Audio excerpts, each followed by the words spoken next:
and share some of my experiences and feelings about the United Way with you all. I work at Greenfield Specialty Alcohols plant in Johnstown, and we make fuel ethanol from corn. We have about 55 employees, and in the greater scheme of things, a relatively small employer. I'm the HR manager, and as such, the job of being campaign chair falls on me. So when I was asked by Melissa to be one of the speakers today, I was definitely not sure. She spoke in her email, and I quote, "The staff here at the United Way knows how passionate you are about the United Way and the work that we and our partner agencies do within the community." I thought to myself, I think they picked the wrong guy. If anybody knows me, passion is not typically a word you would associate with me. Straightforward, logical, organized, hardworking, maybe. Passionate, I don't know.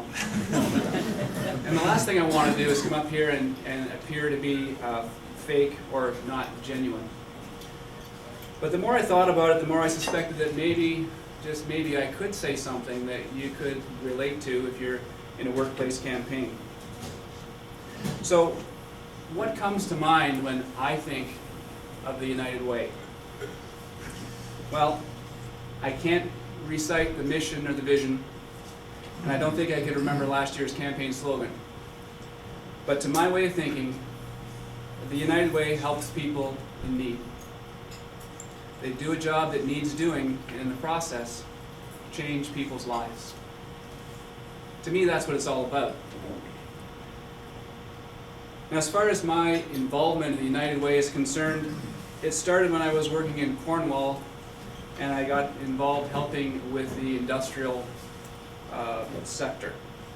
When I came to work at Greenfield 7 years ago, I found out that the corporate pet sponsor or charitable organization was the United Way. So we've organized campaigns, and over the years we've had 3 to 5 dedicated volunteers who are on our campaign. And over the years, in addition to payroll deduction, we've done a number of activities, such as, and I'll list a few of them here, United Way raffles, of course, selling chocolate bars and pop. We do, we usually, in the fall, we have a big shutdown, so we have shutdown barbecues for all the tradesmen. It raises a lot of money and a lot of participation there. We have pancake breakfasts, Thanksgiving dinners, spaghetti dinners, chili cook-off, pizza day, Subway lunch, pulled pork lunch, Hungarian lunch. If you see a food trend here, you're right. We do lottery ticket raffles, 50-50 raffles, dress down Fridays, paid day off raffle. A note on that, these are a particularly good fundraiser in our workplace. People like their time off and are willing to pay handsomely for a chance to get it.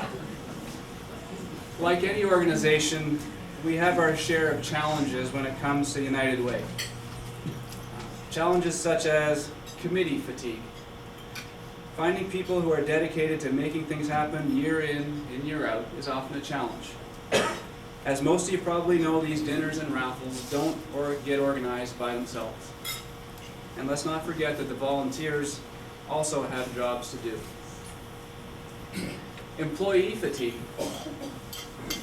You know how it is. We have to walk a fine line between encouraging people to donate and being perceived as a pest. Also, donating is a personal thing, and people have to feel compelled to do so, not forced to do so. Not everyone sees the United Way as their charity of choice. A thing that we call lunch and learn-itis. At our work, once a month we have lunch and learns. This is where we bring in a speaker to talk to employees on a topic of interest, and we also provide free lunch. Let me tell you, nothing assures good attendance at one of these events better than a free lunch. However, when people get used to eating all they want for free, then sometimes they resent having to pay for lunch, even if it is for the United Way.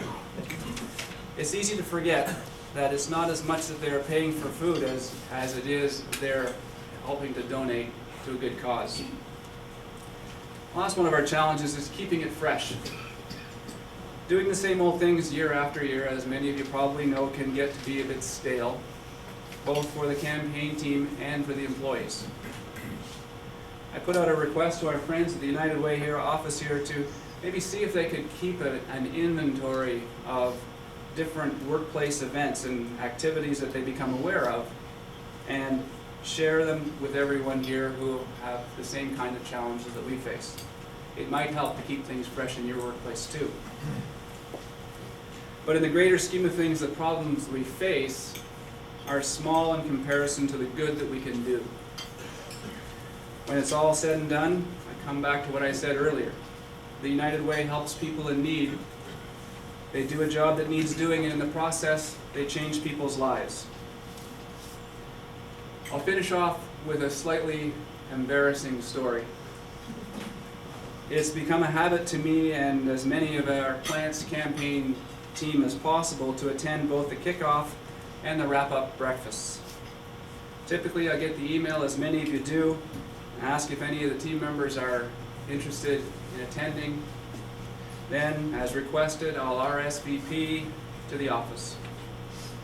So a few years back in February of 2014, several of us from the plant were to attend the wrap-up breakfast. The day comes, and the day goes, and I completely forgot, as did everyone else on our committee. No one from the plant attended. A few weeks later, something arrives at the plant. It's a package. I open it up, and it's an award of excellence. It says, awarded to Murray Grant for demonstrating excellence and inspiring others to perform at their best.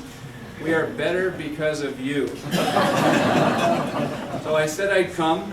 I forgot. Then I got an award of excellence. At least it didn't say for outstanding time management and meeting your commitments to attend functions. As I look out into this room, I know we're all worthy of receiving an award of excellence. If you're here, you're a dedicated volunteer, dedicated to working hard to keep this cause going, dedicated to helping others, dedicated to changing people's lives. Thank you very much, and best of luck on this year's campaign.